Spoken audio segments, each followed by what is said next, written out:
The new domain name maintenance area in CIOC version 3.5 allows users to update some configuration items tied to specific domain names without needing to contact CIOC's technical administrators. Setup items available to configure include default language. This option indicates which language will be used by default if no specific language is given. For example, this page is using the ln equals frca parameter to select the French language version of the page, if it is available, whereas this URL without the ln parameter would use whatever was configured as the default language, in this case, English.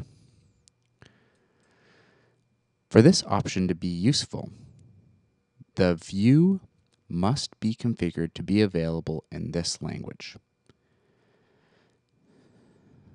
Default view.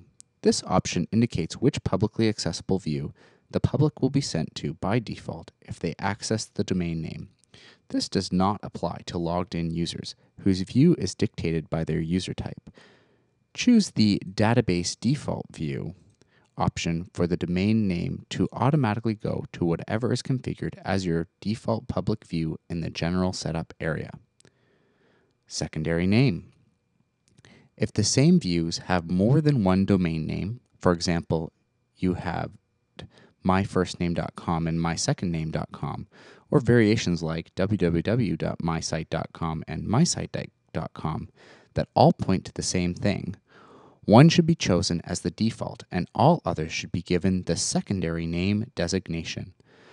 This avoids unnecessary duplication in the domain view list when sending out update email requests, for example, and also helps the software choose a preferred name when creating links for outgoing emails.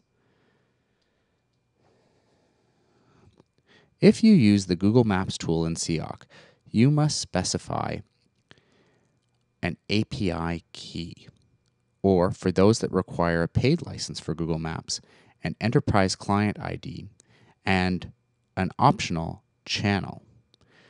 An API key was likely configured for you by the CIOC technical administrators at the time the domain name was added to your database, and it should not require alteration under most circumstances. New domain names must still be set up through CIOC's technical administrators. For information about adding a new domain name to your site, read the Add a New Domain URL to Your Database How To in the Resources section of the CIOC community site.